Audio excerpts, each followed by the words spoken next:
Hi friends, welcome to our channel. So ഇന്ന് നമ്മൾക്ക് important ആയിട്ടുള്ള പൊളിറ്റിയിലെ കുറച്ച് ഭാഗങ്ങൾ നോക്കാം. സോ ബീറ്റ് ഫോറസ്റ്റ് ഓഫീസർ എക്സാമിന് പൊളിറ്റിയെ സംബന്ധിച്ചിടത്തോളം 8 മാർക്കാണുള്ളത്. 8 മാർക്ക്. സോ ഈ 8 മാർക്ക് വളരെ ഇമ്പോർട്ടൻ്റ് ആണ്. അത് മാത്രമല്ല, ഇപ്പോൾ ബീറ്റ് ഫോറസ്റ്റ് ഓഫീസർ പോലെയുള്ള 12th ലെവൽ 10th ലെവൽ എക്സാമുകൾക്ക് നമ്മളൊന്ന് ക്വസ്റ്റ്യൻ പേപ്പേഴ്സ് നോക്കിക്കഴിഞ്ഞാൽ, ഇപ്പോൾ ഇത് സിലബസ് നിങ്ങൾ കണ്ടല്ലോ. അപ്പോൾ ഈ സിലബസുകളിൽ നിന്ന് ഈ പറഞ്ഞിരിക്കുന്ന സ്പെസിഫൈഡ് ഭാഗത്ത് നിന്ന് കൃത്യമായിട്ടുള്ള വളരെ ചെറിയ സിമ്പിൾ ആയിട്ടുള്ള ചോദ്യങ്ങൾ മാത്രമേ ഉള്ളൂ. ഒരുപാട് കോംപ്ലക്സ് ചോദ്യങ്ങളില്ല, സ്റ്റേറ്റ്മെന്റ് ഒരുപാട് ബുദ്ധിമുട്ടിക്കുന്നതല്ല, അങ്ങനെയുള്ള ചോദ്യങ്ങളൊന്നും ഇതുവരെ വന്ന് കാണുന്നില്ല. അതായത് ഡിഗ്രി ലെവലല്ല ഞാൻ പറയുന്നത്, 10th ലെവൽ +2 ലെവൽ എക്സാമുകളുടെ കാര്യമാണ് പറയുന്നത്. അപ്പോൾ ഇവിടെ ഒരു ടോപ്പിക് പറഞ്ഞിട്ടുണ്ടല്ലേ, ഇപ്പോൾ മൗലിക അവകാശങ്ങൾ എന്ന് പറഞ്ഞിരിക്കുന്നുണ്ട്. മൗലിക അവകാശങ്ങളിൽ എന്താണോ ഇമ്പോർട്ടൻറ്റ്, ഏറ്റവും എളുപ്പത്തിൽ നമുക്ക് പഠിക്കാൻ പറ്റുന്നത് അല്ലെങ്കിൽ റിപ്പീറ്റഡ് ആയിട്ട് ചോദിച്ചുകൊണ്ടിരിക്കുന്ന ചോദ്യങ്ങൾ ഇത് തന്നെയാണ് ഈ 10th ലെവൽ +2 ലെവൽ എക്സാമുകൾക്ക് റിപ്പീറ്റ് ചെയ്തുകൊണ്ടിരിക്കുന്നത്. ഓക്കെ, സോ ഈ ക്രിസ്പ് ആയിട്ടുള്ള ഈ ഒരു സബ്ജക്റ്റിൽ എന്തൊക്കെയാണോ പറഞ്ഞിരിക്കുന്നത്, ഈ ഒരു ഹെഡിങ്സ് നിങ്ങൾ കണ്ടല്ലോ, പൗരത്വം, ആമുഖം, മൗലിക അവകാശങ്ങൾ, ഇതെന്താണോ പറഞ്ഞിരിക്കുന്നത് ആ ഭാഗത്ത് നിന്ന് വന്ന ചോദ്യങ്ങൾ, ഓക്കെ, അതുമായിട്ട് റിലേറ്റഡ് ഫാക്ട്, ഇങ്ങനെ ഒരു ക്ലാസ് ആണ് നമ്മൾ ഇന്ന് ഉദ്ദേശിക്കുന്നത്. സോ ഇങ്ങനെ പഠിച്ചു കഴിഞ്ഞാൽ നമുക്ക് പൊളിറ്റിയിൽ നിന്ന് 8 മാർക്കാണെങ്കിൽ 8 മാർക്കും സ്കോർ ചെയ്യാൻ പറ്റും. വളരെ സിമ്പിൾ ആയിട്ടുള്ള ഭാഗമാണ് പൊളിറ്റി എന്ന് പറയുന്നത്. ചിലർ പൊളിറ്റി ബുദ്ധിമുട്ടാണെന്ന് പറയാറുണ്ട്, എന്നാൽ കൃത്യമായിട്ട് പഠിച്ചു കഴിഞ്ഞാൽ വളരെ ഒന്നാമത് കൂടുതൽ റിപ്പീറ്റഡ് ചോദ്യങ്ങൾ വരുന്നൊരു ഭാഗമാണ് പൊളിറ്റി. അതേപോലെ തന്നെ ടോപ്പിക് കൃത്യമായിട്ട് പഠിച്ചു കഴിഞ്ഞാൽ അത് മാത്രമേ ചോദിക്കുന്നുള്ളൂ. അപ്പോൾ കൃത്യമായിട്ട് നിങ്ങൾക്ക് നല്ല രീതിയിൽ സ്കോർ ചെയ്യാൻ പറ്റും. ഇത് ബീറ്റ് ഫോറസ്റ്റ് ഓഫീസർ എക്സാമിന് മാത്രമല്ല, മറ്റെല്ലാ 10th ലെവൽ LDC പോലുള്ള എക്സാമിന് പഠിക്കുന്നവർക്ക് ഉപകാരപ്രദമായിരിക്കും. സോ നമുക്ക് ക്ലാസ്സിലേക്ക് കിടക്കാം. ഓക്കെ, സോ ആദ്യത്തെ ഒരു ടൈപ്പ് ചോദ്യങ്ങളാണ് ഞാനിവിടെ കൊടുത്തിരിക്കുന്നത്. പൊളിറ്റി കഴിഞ്ഞ ഒരു 2 വർഷത്തെ ബീറ്റ് ഫോറസ്റ്റിന്റെ എടുത്ത ക്വസ്റ്റ്യൻസ് ആണിത്, ക്വസ്റ്റ്യൻ പേപ്പറിൽ നിന്ന് എടുത്ത ക്വസ്റ്റ്യൻസ് ആണിത്. ഇപ്പോൾ ഇവിടെ നോക്കിയാൽ നിങ്ങൾ ചെറു ഭരണഘടന എന്നറിയപ്പെടുന്ന ഭേദഗതി ഏതാണ്, അല്ലെങ്കിൽ 44ാമത്തെ ഭേദഗതി എന്താ, 52ാമത്തെ ഭേദഗതി എന്താ എന്നൊക്കെ കണ്ടില്ലേ നിങ്ങൾ. സോ ഈ ക്വസ്റ്റ്യൻ എന്തിനെ പറ്റിയാണ് ഉദ്ദേശിക്കുന്നത്? ഭേദഗതി എന്ന് പറയുന്ന ഒരു ഭാഗത്തിനെ പറ്റിയല്ലേ, അതായത് അമെൻമെന്റ് എന്ന് പറഞ്ഞൊരു ഭാഗത്ത് നിന്ന് വന്ന ക്വസ്റ്റ്യൻസ് ആണിത്.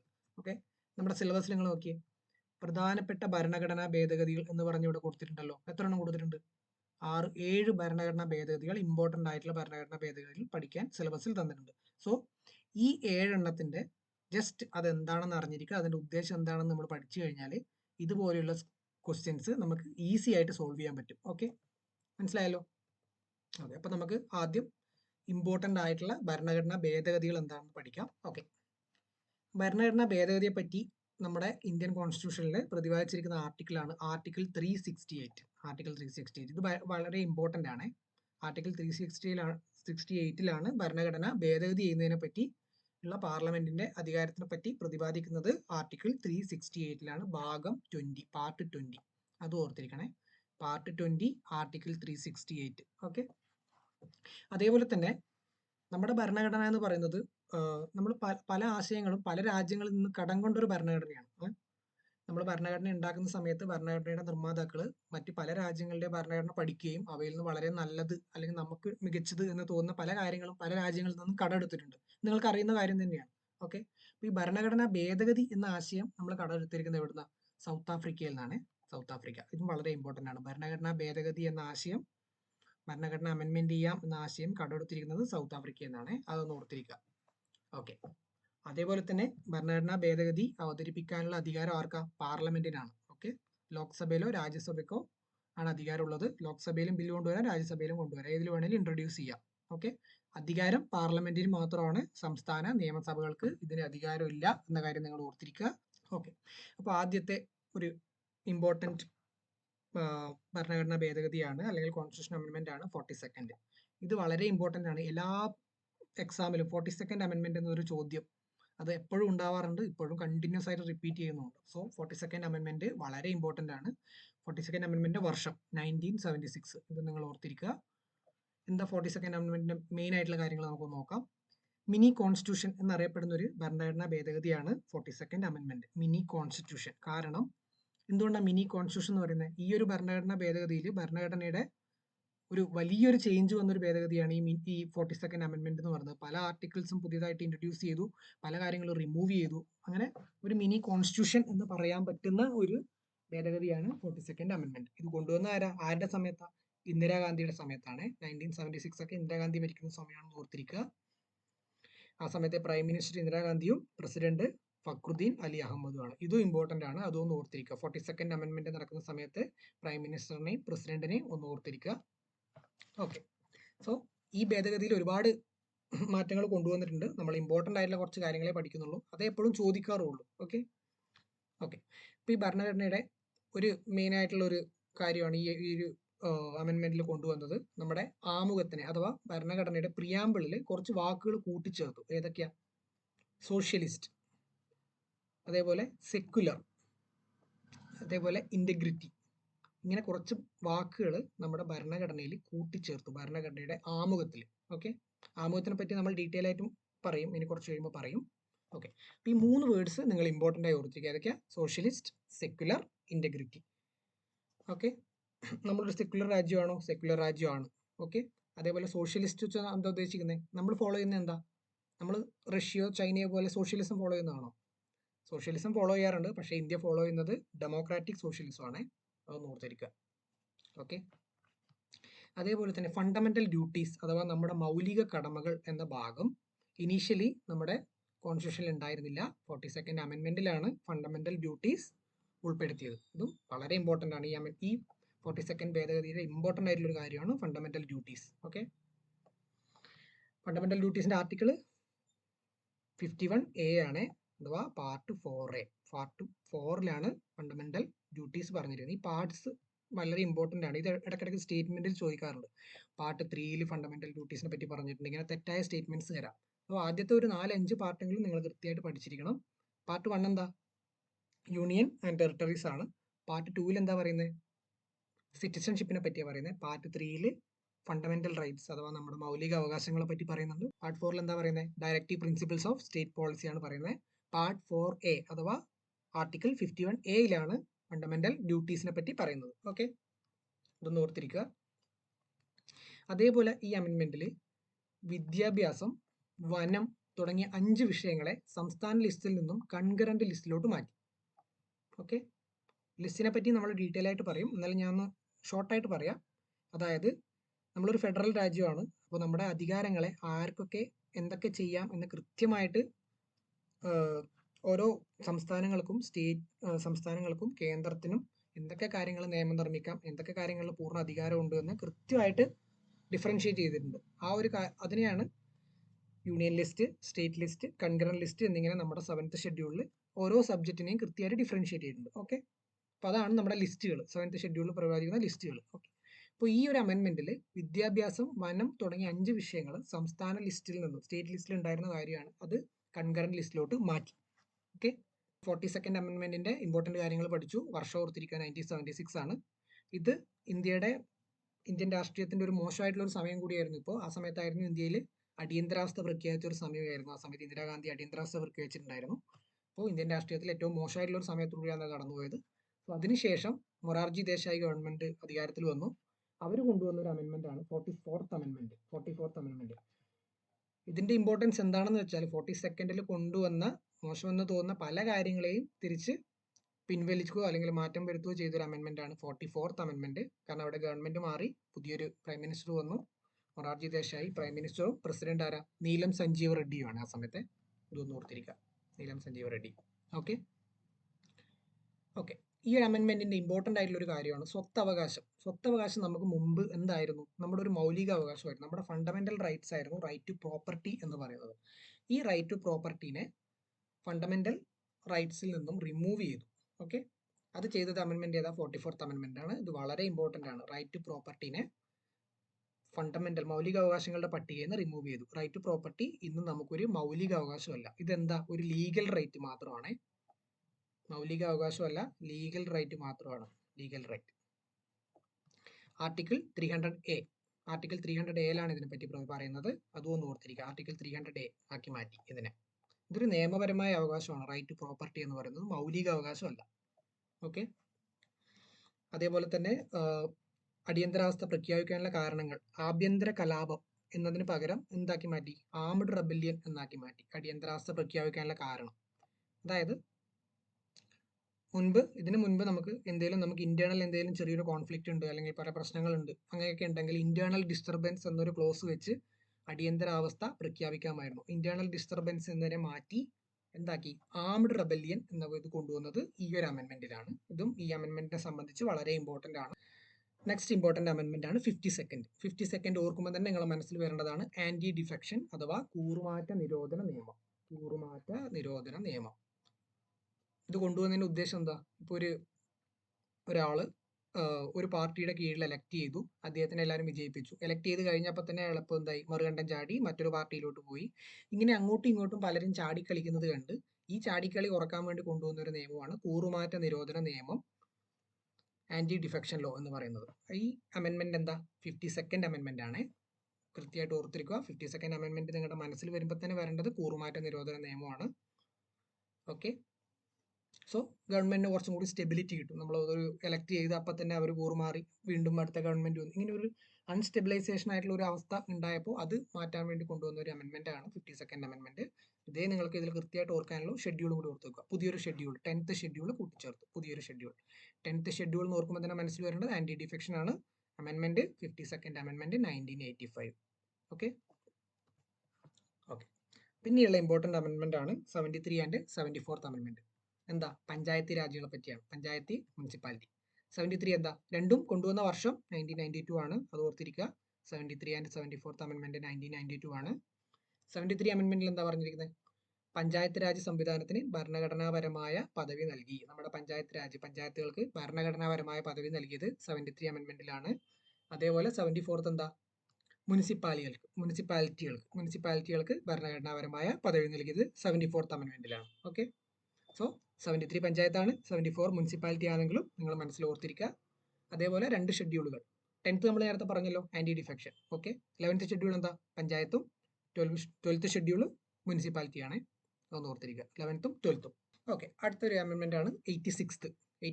എന്താ? ഈ അമെൻമെന്റിലൂടെ എന്തായി? വിദ്യാഭ്യാസം മൗലിക അവകാശമായി. ഓക്കെ, ആർട്ടിക്കിൾ 21A കൂട്ടിച്ചേർത്തു ഈ ഒരു അമെൻമെന്റിലൂടെ. ഇതാണ് ഇതിൽ മെയിൻ ആയിട്ട് ഓർക്കാനുള്ളത്. 86th അമെൻമെന്റ് 2002 ആർട്ടിക്കിൾ 21A കൂട്ടിച്ചേർത്തു. ആർട്ടിക്കിൾ 21 ഉണ്ടായിരുന്നു, 21A എന്ന് പറഞ്ഞൊരു ഓപ്ഷൻ, ഒരു പുതിയൊരു ക്ലോസ് ഇതിൽ കൂട്ടിച്ചേർത്തു. എന്താ? 6 വയസ്സ് മുതൽ 14 വയസ്സ് വരെയുള്ള കുട്ടികൾക്ക് സൗജന്യവും നിർബന്ധിതവുമായ എലമെന്ററി എഡ്യൂക്കേഷൻ നിർബന്ധിതമായി ഉറപ്പാക്കി ഈ ഒരു ഇതിലൂടെ. ഓക്കെ, നെക്സ്റ്റ് 91st അമെൻമെന്റ് ആണ്. 91st അമെൻമെന്റ് year 2003. ഇതിന്റെ ഇമ്പോർട്ടന്റ് ക്ലോസ് എന്താ? മന്ത്രിസഭയുടെ വലിപ്പം നിജപ്പെടുത്തി. അതായത് ഒരുപാട് മിനിമം, അതായത് കേന്ദ്രത്തിലായാലും സംസ്ഥാനത്തിലായാലും മന്ത്രിമാരുടെ എണ്ണം നിയമസഭയിലെ അംഗത്തിന്റെ 15% കൂടാൻ പാടില്ല. ഒരുപാട് മന്ത്രിമാർ പാടില്ല, 15%-ലധികം മന്ത്രിമാർ പാടില്ല എന്ന് നിജപ്പെടുത്തിയത് 91st അമെൻമെന്റിലാണ്. സോ ഇത്രയും അമെൻമെന്റ്സ്, ഇമ്പോർട്ടന്റ് ആയിട്ടുള്ള 5 അമെൻമെന്റ്സ് നമ്മൾ പറഞ്ഞു. നിങ്ങൾ ആ ചോദ്യം നോക്കി, ഞാൻ തുടക്കത്തിൽ കാണിച്ച ചെറു ഭരണഘടന, മിനി കോൺസ്റ്റിറ്റ്യൂഷൻ എന്ന് പറയുന്ന ഭേദഗതി ഏതാ? നമ്മൾ പറഞ്ഞല്ലോ, ഏതാ? 42nd അമെൻമെന്റ്. ആരുടെ സമയത്താ? ഇന്ദിരാഗാന്ധിയുടെ സമയത്ത്.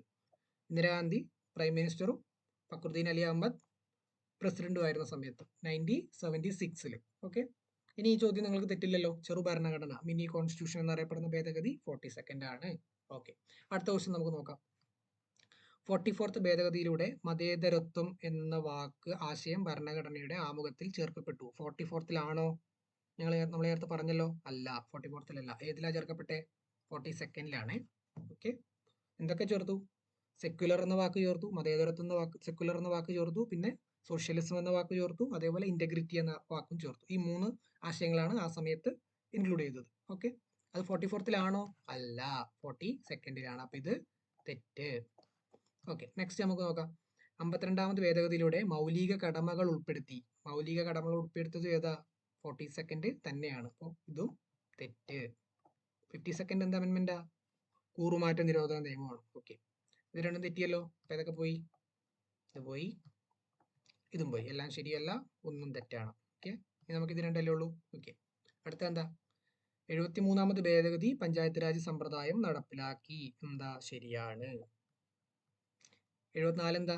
നഗരപാലിക ബിൽ. നഗരപാലിക എന്ന് വെച്ചാൽ ബില്ല്, മുനിസിപ്പാലിറ്റി. രണ്ടും ശരിയാണല്ലോ. 3 and 4th ശരി.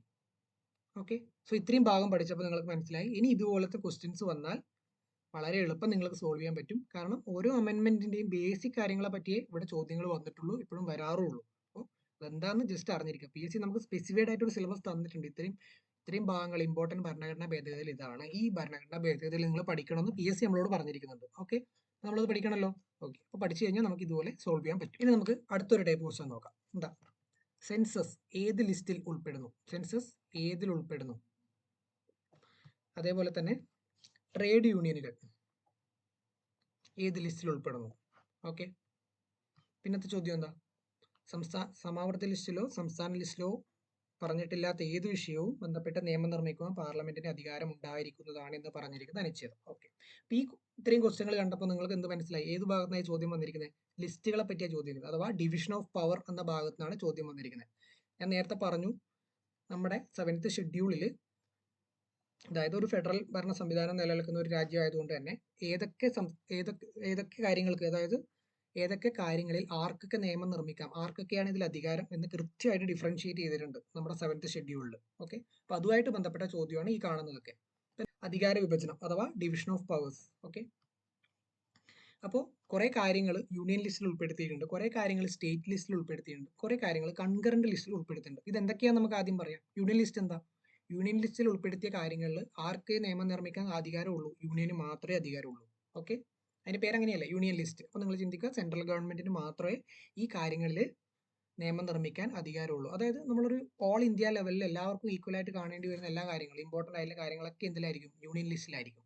ഓക്കെ, അതേപോലെ സ്റ്റേറ്റ് ലിസ്റ്റിലെ കാര്യങ്ങളാണെങ്കിലോ സ്റ്റേറ്റിന് മാത്രമേ നിയമം നിർമ്മിക്കാൻ കഴിയുള്ളൂ. എന്നാൽ കൺകറന്റ് ലിസ്റ്റ് ആണെങ്കിലോ സ്റ്റേറ്റിനും നിയമം നിർമ്മിക്കാം, യൂണിയനും നിയമം നിർമ്മിക്കാം. ഓക്കെ, ഈ കാര്യങ്ങൾ ക്ലിയർ ആണല്ലോ. ഓക്കെ, പിന്നെ നമുക്ക് ലിസ്റ്റിൽ പ്രതിപാദിച്ചിരിക്കുന്ന ഇമ്പോർട്ടൻ്റ് ആയിട്ടുള്ള കുറച്ച് കാര്യങ്ങൾ നോക്കാം. ഓക്കെ, യൂണിയൻ ലിസ്റ്റിലെ ഇമ്പോർട്ടൻ്റ് ആയിട്ടുള്ള കാര്യങ്ങളൊന്നും ഡിഫൻസ്, പ്രതിരോധം എപ്പോഴും യൂണിയൻ ലിസ്റ്റിലായിരിക്കണ്ടേ? ഓൾ ഇന്ത്യ ലെവലിൽ ഒരു യുണീക്നെസ് വേണ്ട കാര്യമല്ലേ ഇത്? അതെ, അപ്പോൾ ഇങ്ങനെയുള്ള കാര്യങ്ങളിൽ എന്തായിരിക്കണം? യൂണിയൻ ലിസ്റ്റിലായിരിക്കണം. അപ്പോൾ നിങ്ങൾക്ക് ഒരു സബ്ജക്റ്റ് തന്നു, നിങ്ങൾക്ക് ഡൗട്ട് ഇത് ഏതിലാണ് വരിക, അപ്പോൾ അതിൻ്റെ ആ ഒരു ഇത് നിങ്ങൾ ചിന്തിക്കുക, ഏതിൽ വന്നാലായിരിക്കും ഏറ്റവും കൂടുതൽ നന്നായിരിക്കുക നിങ്ങളും ചിന്തിക്കുക. ഓക്കെ, അതേപോലെ ബാങ്കിങ് യൂണിയൻ ലിസ്റ്റിലാണ്. പിന്നെ ഇമ്പോർട്ടൻ്റ് എന്താ? ഫോറിൻ അഫയേഴ്സ് കാര്യങ്ങളൊക്കെ ചെയ്യുന്ന ആരാ? യൂണിയൻ അല്ലേ? ഓക്കെ, ഓരോ സ്റ്റേറ്റ്സും ഫോറിൻ അഫയേഴ്സ് ചെയ്യാറുണ്ടോ? ഇല്ല. അതേപോലെ റെയിൽവേ നിങ്ങൾക്കറിയാലോ, റെയിൽവേ ആരുടെയാ? സെൻട്രൽ ഗവൺമെൻറ് കീഴിലാണെന്ന് അറിയാലോ. ഓക്കെ, ആണവോർജം. ഓക്കെ, PSC ചോദിച്ചുകൊണ്ടിരിക്കുന്ന ഒരു ചോദ്യമാണ് സെൻസസ്. പിന്നെ ഇൻഷുറൻസ്, വാർത്താവിനിമയം, സിറ്റിസൺഷിപ്പ് ഓർത്തിരിക്കുക. ഇൻഷുറൻസും ഇമ്പോർട്ടൻ്റ് ആയി ഓർത്തിരിക്കുക, ഇത് എപ്പോഴും ചോദ്യം വരാറുണ്ട്. നമ്മൾ കുറച്ച് നാൾ മുമ്പ് സിറ്റിസൺഷിപ്പ് അമെൻമെന്റ് ആക്ട് ഒക്കെ കണ്ടായിരുന്നില്ല? അതിൻ്റെ ഓരോ പ്രതിഷേധം വാർത്തകളൊക്കെ നിങ്ങൾ വായിച്ചിട്ടുണ്ടാവല്ലോ. അപ്പോൾ എന്താ? സിറ്റിസൺഷിപ്പ് എന്ന് പറയുന്നത് പൂർണ്ണമായിട്ടും യൂണിയൻ ലിസ്റ്റിലുള്ള ഒരു സബ്ജക്റ്റ് ആണ്. അതിൽ നിയമം നിർമ്മിക്കാൻ കേന്ദ്ര സർക്കാരിന് മാത്രമേ അധികാരമുള്ളൂ എന്ന് ഓർത്തിരിക്കുക. സോ ഇത്രയും കാര്യങ്ങൾ മനസ്സിലായല്ലോ. ഇതുപോലെ ദേശീയ പ്രാധാന്യമുള്ള വിഷയങ്ങളെല്ലാം യൂണിയൻ ലിസ്റ്റിലാണ് ഇട്ടിരിക്കുന്നത്.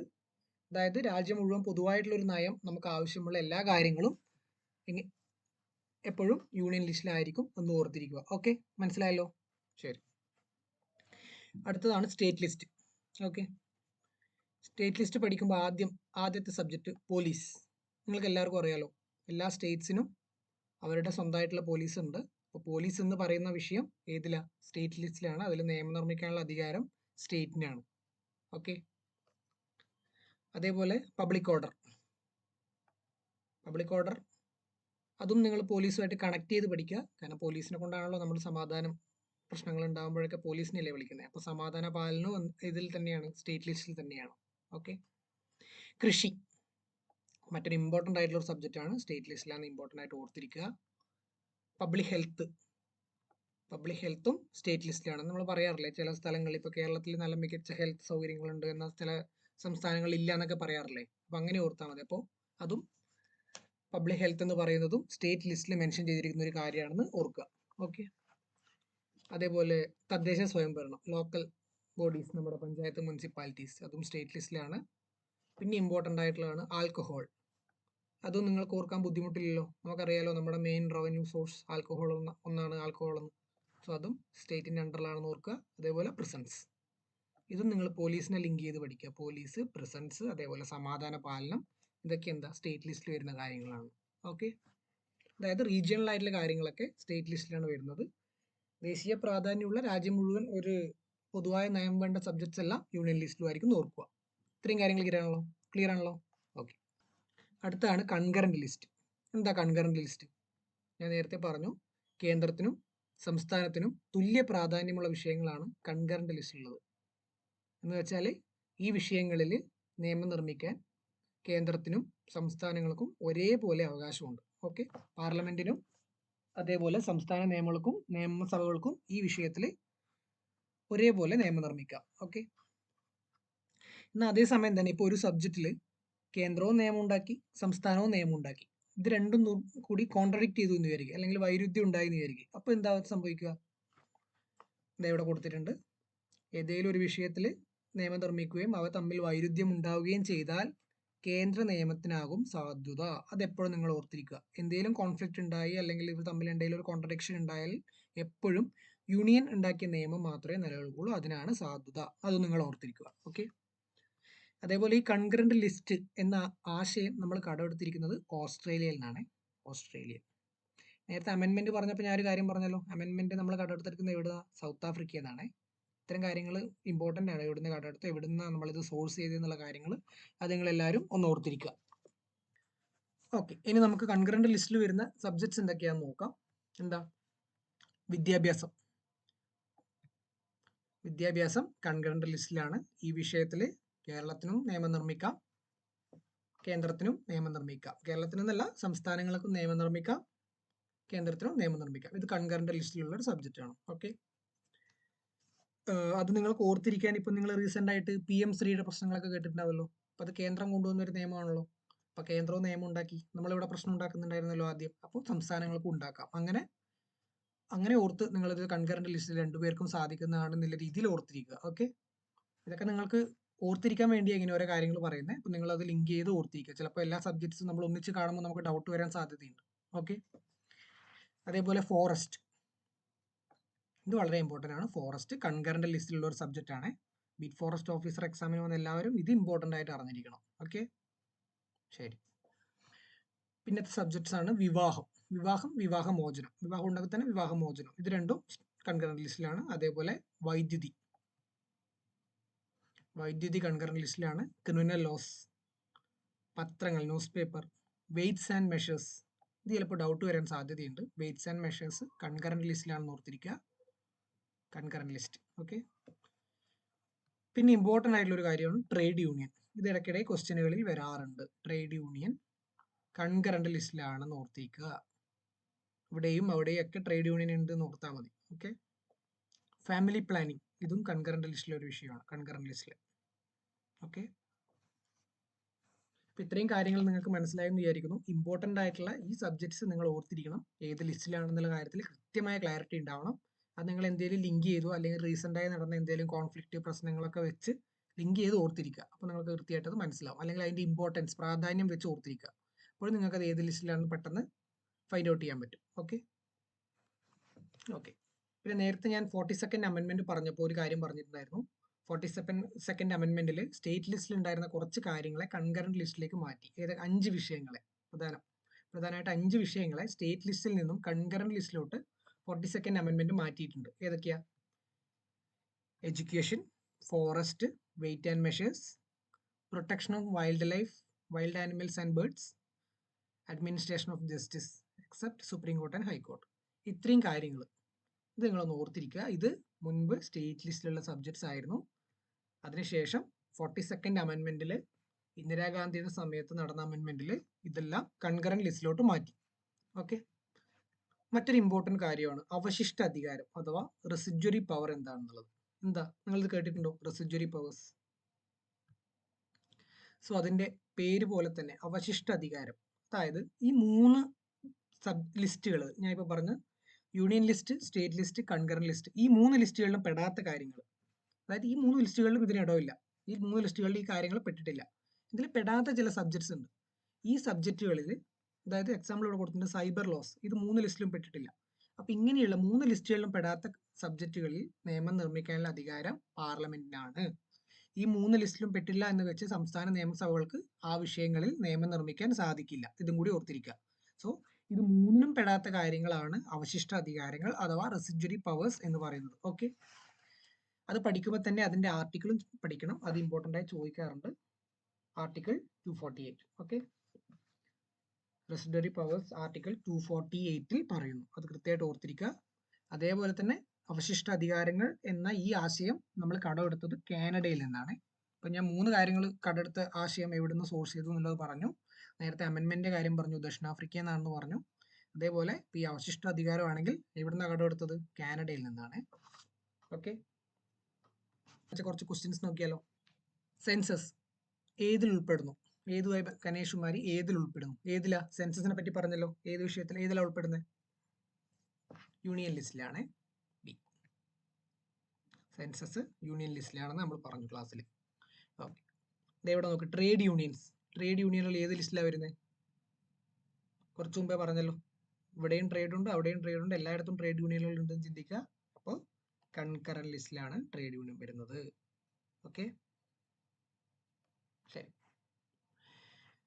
ഈ ഒരു ക്വസ്റ്റ്യൻ നോക്കൂ. സമവർത്തി ലിസ്റ്റിലോ സംസ്ഥാന ലിസ്റ്റിലോ പറഞ്ഞിട്ടില്ലാത്ത ഏത് വിഷയവുമായും ബന്ധപ്പെട്ട നിയമം നിർമ്മിക്കുവാൻ പാർലമെന്റിന് അധികാരം ഉണ്ടായിരിക്കുന്നതാണ് എന്ന് പറഞ്ഞിരിക്കുന്ന അനുച്ഛേദം. ഇവിടെ പറഞ്ഞിരിക്കുന്നത് ഏതിനെ പറ്റിയാ?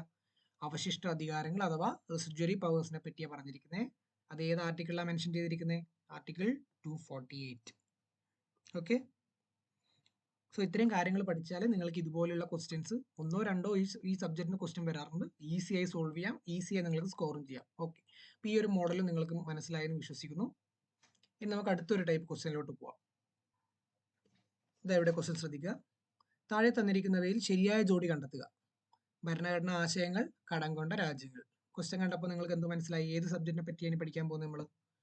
അതായത് ഞാൻ തുടക്കത്തിൽ പറഞ്ഞു, നമ്മുടെ ഭരണഘടന പല രാജ്യങ്ങളുടെയും ഭരണഘടനയിൽ നിന്ന് പഠിച്ച് വളരെ നല്ല കാര്യങ്ങൾ അവയിൽ നിന്ന് സോഴ്സ് ചെയ്തിട്ടുണ്ട്. പല രാജ്യങ്ങളിൽ നിന്നും പലതും സോഴ്സ് ചെയ്തിട്ടുണ്ട്. ഓക്കെ, അപ്പോൾ നമ്മൾ ഭരണഘടനയിലെ ആശയങ്ങൾ ഏതൊക്കെ രാജ്യങ്ങളിൽ നിന്നാണ് കടം കൊണ്ടത് എന്നാണ് ഇനി നമുക്ക് പഠിക്കാൻ പോകുന്നത്. അതിനുശേഷം നമുക്ക് ഈ ക്വസ്റ്റ്യൻ സോൾവ് ചെയ്ത് നോക്കാം. Okay, sources of Indian constitution. Government of India act of 1935. ഇതാണ് നമ്മൾ സോഴ്സ് ചെയ്തിരിക്കുന്ന ഏറ്റവും വലിയ സോഴ്സ്. ഓക്കെ, ഏറ്റവും കൂടുതൽ കാര്യങ്ങൾ നമ്മൾ സോഴ്സ് ചെയ്തിരിക്കുന്നത് ഈ ഒരു ആക്ടിൽ നിന്നാണ്. ഈ ആക്ട് ബ്രിട്ടീഷുകാരുള്ള സമയത്ത് ഉണ്ടാക്കിയ ആക്ട് ആണ്. സോ ഈ ഒരു ആക്ടിൽ നിന്നാണ് നമ്മുടെ ഭരണഘടനയിലെ ഒരുപാട് കാര്യങ്ങൾ നമ്മൾ സോഴ്സ് ചെയ്തിരിക്കുന്നത്. ഏതൊക്കെ? ഫെഡറൽ സ്കീം, ഫെഡറൽ സംവിധാനം, ഫെഡറൽ ഭരണ സംവിധാനം. ഇന്ത്യ ഒരു ഫെഡറൽ കൺട്രി ആണോ? ഇന്ത്യയെ പൂർണ്ണമായിട്ടും ഫെഡറൽ കൺട്രി അല്ല. അമേരിക്ക പോലെ ഒരു ഫെഡറൽ രാജ്യമല്ല. ഇന്ത്യൻ ഫെഡറലിസത്തിന് എന്താ പറയുന്നത്? ക്വാസി ഫെഡറൽ റിപ്പബ്ലിക് എന്നാണ് ഇന്ത്യയെ വിളിക്കുന്നത്. ക്വാസി ഫെഡറൽ, അർദ്ധ ഫെഡറൽ ആണ്. നമ്മൾ പൂർണ്ണമായും ഫെഡറൽ അല്ല. പൂർണ്ണമായും ഫെഡറൽ എന്ന് വെച്ചാൽ എന്താ? ഇപ്പൊ അമേരിക്കയിലെ സ്റ്റേറ്റുകൾക്ക് പൂർണ്ണമായും സ്വതന്ത്ര അധികാരമുള്ള സ്റ്റേറ്റുകളാണ്. അവരുടെ വിഷയങ്ങളിൽ അവർക്ക് പൂർണ്ണമായിട്ട് നിയമം നിർമ്മിക്കാനും അതിൽ സെൻട്രൽ ഗവൺമെന്റിന് ഇടപെടാനും സാധിക്കില്ല. കൃത്യമായ ഡിഫറൻസിയേഷൻ അവിടെയുണ്ട്. അവർക്ക് ഏതൊക്കെ കാര്യങ്ങൾ നിയമം നിർമ്മിക്കാൻ പാടില്ല എന്നുണ്ട്. ഓക്കെ, അതാണ് അവർക്ക് പൂർണ്ണമായിട്ടൊരു ഫെഡറൽ രാജ്യമാണ്. നമ്മൾ അങ്ങനെയാണോ? നമ്മുടെ സംസ്ഥാനങ്ങൾ പൂർണ്ണമായ അധികാരം ഉണ്ടോ? ഇല്ല. അവർ അധികാരങ്ങളുണ്ട്, കൃത്യമായി ഡിഫറൻഷിയേറ്റ് ചെയ്ത കാര്യങ്ങളിൽ അധികാരമുണ്ട്. സ്റ്റേറ്റ് ലിസ്റ്റിൽ പറഞ്ഞ കാര്യങ്ങളിൽ അധികാരമുണ്ട്. എന്നാൽ അവയ്ക്ക് പൂർണ്ണമായ അധികാരങ്ങളില്ല. They are dependent on central. Okay, central ആണ് ഓൾ പവർഫുൾ, സെൻട്രൽ ആണ്. ഓക്കെ, ശരി. അപ്പോൾ ഈ ഫെഡറൽ സംവിധാനം നമ്മൾ സോഴ്സ് ചെയ്തിരിക്കുന്നത് ഗവൺമെന്റ് ഓഫ് ഇന്ത്യ ആക്ടിൽ നിന്നാണ്. അതേപോലെ ഗവർണർ പദവി, ഓഫീസ് ഓഫ് ഗവർണർ സോഴ്സ് ചെയ്തിരിക്കുന്നത് ഇവിടുന്നാണ്. ജുഡീഷ്യറി, അതേപോലെ പബ്ലിക് സർവീസ് കമ്മീഷൻ, PSC, നമ്മുടെ PSC, ഇതും ഗവൺമെന്റ് ഓഫ് ഇന്ത്യ ആക്ടിൽ നിന്നാണ്. അതേപോലെ എമർജൻസി പ്രൊവിഷൻ, അടിയന്തരാവസ്ഥ. ഓക്കെ, അടിയന്തരാവസ്ഥയുടെ പ്രൊവിഷൻസ് നമ്മൾ സോഴ്സ് ചെയ്തിരിക്കുന്നതും എവിടുന്ന? Government of India act of 1935 ആണ്. ഓർക്കുക, ഏറ്റവും വലിയ സോഴ്സ് ആണ് government of India act of 1935. Okay, next important ആയിട്ടുള്ള രാജ്യമാണ് ബ്രിട്ടൻ. നിങ്ങൾക്കറിയാം, നമ്മളെ ഭരിച്ചിരുന്ന അവരായിരുന്നു റൂൾ ചെയ്തിരുന്നത്. സോ നമ്മൾ കുറേ കാര്യങ്ങൾ അവരിൽ നിന്ന് പഠിച്ചിട്ടുണ്ടാവും. അവരിൽ നിന്നും നമ്മൾ കുറേ നല്ലതെന്ന് തോന്നിയ കാര്യങ്ങൾ സോഴ്സ് ചെയ്തിട്ടുണ്ട്. ഏതൊക്കെയാ? പാർലമെന്ററി ഫോം ഓഫ് ഗവൺമെന്റ് അല്ലെങ്കിൽ പാർലമെന്ററി ഭരണ സമ്പ്രദായം നമ്മൾ സോഴ്സ് ചെയ്തിരിക്കുന്നത് ബ്രിട്ടനിൽ നിന്നാണ്. റൂൾ ഓഫ് ലോ, നിയമവാഴ്ച. ഓക്കെ, അതേപോലെ സിംഗിൾ സിറ്റിസൺഷിപ്പ്. നമുക്ക് എത്ര സിറ്റിസൺഷിപ്പ് ഉണ്ട്? ഒരു സിറ്റിസൺഷിപ്പല്ലേ ഉള്ളൂ. സിറ്റിസൺ ഓഫ് ഇന്ത്യ എന്ന് മാത്രമല്ലേ നമ്മൾ പറയാറുള്ളൂ. സിറ്റിസൺ ഓഫ് കേരള എന്ന് പറയാറുണ്ടോ? ഇല്ല. നമ്മൾക്ക് ഇന്ത്യയിൽ എവിടെയായാലും ഒരു സിറ്റിസൺഷിപ്പ് മാത്രമേ ഉള്ളൂ. സിംഗിൾ സിറ്റിസൺഷിപ്പ് ഉള്ള രാജ്യമാണ് നമ്മൾ. ഓക്കെ, അതേപോലെ ക്യാബിനറ്റ് സമ്പ്രദായം. ക്യാബിനറ്റ് നിങ്ങൾക്കറിയാലോ, പ്രൈം മിനിസ്റ്ററും ക്ലോസ്ഡ് ആയിട്ടുള്ള മിനിസ്റ്റേഴ്സും കൂടിയുള്ള ഒരു ക്യാബിനറ്റ് സമ്പ്രദായം നമുക്കുണ്ടല്ലോ. ക്യാബിനറ്റ് അല്ലേ മെയിൻ ആയിട്ടുള്ള കാര്യങ്ങളൊക്കെ തീരുമാനം എടുക്കുന്നത്? ക്യാബിനറ്റ് സമ്പ്രദായം. അതേപോലെ റിട്ടുകളെ പറ്റി ഡീറ്റെയിൽ ആയിട്ട് അടുത്ത ക്ലാസ്സിൽ പറയും. നമുക്ക് 5 റിട്ടുകളെ പറ്റി ഡീറ്റെയിൽ ആയിട്ട് പഠിക്കാനുണ്ട്. ഓക്കെ, അതേപോലെ ബൈക്യാമറലിസം, ദ്വിമണ്ഡലങ്ങൾ, ലോക്സഭ, രാജ്യസഭ, നമുക്ക് 2 മണ്ഡലങ്ങളുണ്ടല്ലോ. ഓക്കെ, ഈ കൺസെപ്റ്റുകൾ നമ്മൾ കടമെടുത്തിരിക്കുന്നത് UK യിൽ നിന്നാണ്. ഓക്കെ, ഇത്രയും കാര്യങ്ങൾ മനസ്സിലായല്ലോ. ഓക്കെ, നെക്സ്റ്റ് ഇമ്പോർട്ടൻ്റ് ആയ ഒരു കാര്യമാണ് USA. ഇമ്പോർട്ടൻ്റ് ആയ ഒരു രാജ്യമാണ് USA. ഇവിടുന്ന് നമ്മൾ മെയിനായിട്ട് കടമെടുത്തത് നമ്മുടെ ഏറ്റവും ഇമ്പോർട്ടൻ്റ് ആയിട്ടുള്ള ഒരു സാധനമാണ് ഫണ്ടമെൻ്റൽ റൈറ്റ്സ് അഥവാ മൗലിക അവകാശങ്ങൾ. മൗലിക അവകാശങ്ങൾ നമ്മൾ കടം കൊണ്ടിരിക്കുന്നത് അമേരിക്കയിൽ നിന്നാണ്. ഓക്കെ, അതേപോലെ ഭരണഘടനയ്ക്ക് ഒരു ആമുഖം വേണം. ആമുഖം എന്ന ആശയം നമ്മൾ കടം കൊണ്ടതും അമേരിക്കയിൽ നിന്നാണ്. ജുഡീഷ്യൽ റിവ്യൂ എന്ന ആശയം നമ്മൾ കടം കൊണ്ടത്, അതായത് നമ്മൾ ഏതെങ്കിലും ഒരു നിയമം നിർമ്മിച്ചു കഴിഞ്ഞാൽ അത് ആർബിട്രറി ആണോ എന്ന് നമുക്ക് ജുഡീഷ്യറിക്ക് റിവ്യൂ ചെയ്യാൻ സാധിക്കുമല്ലോ. ജുഡീഷ്യൽ റിവ്യൂ എന്ന ആശയം നമ്മൾ കടം കൊണ്ടത് USA യിൽ നിന്നാണ്. അതേപോലെ സ്വതന്ത്ര നീതിന്യായ വ്യവസ്ഥ, ഇൻഡിപെൻഡൻസ് ഓഫ് ജുഡീഷ്യറി, നമ്മുടെ ജുഡീഷ്യറി ഇൻഡിപെൻഡന്റ് അല്ലേ, അതെ. അതേപോലെ impeachment of president, impeachment of president അമേരിക്കയിൽ നിന്ന് കടം കൊണ്ട ആശയമാണ്. അമേരിക്കൻ പ്രസിഡന്റിനെ വെച്ച് ഓർത്ത് ലിങ്ക് ചെയ്യുക. സുപ്രീം കോടതി, ഹൈക്കോടതി ജഡ്ജിമാരെ നീക്കം ചെയ്യുന്ന രീതി, അതേപോലെ വൈസ് പ്രസിഡന്റിന്റെ പദവി, വൈസ് പ്രസിഡന്റിന്റെ പദവി.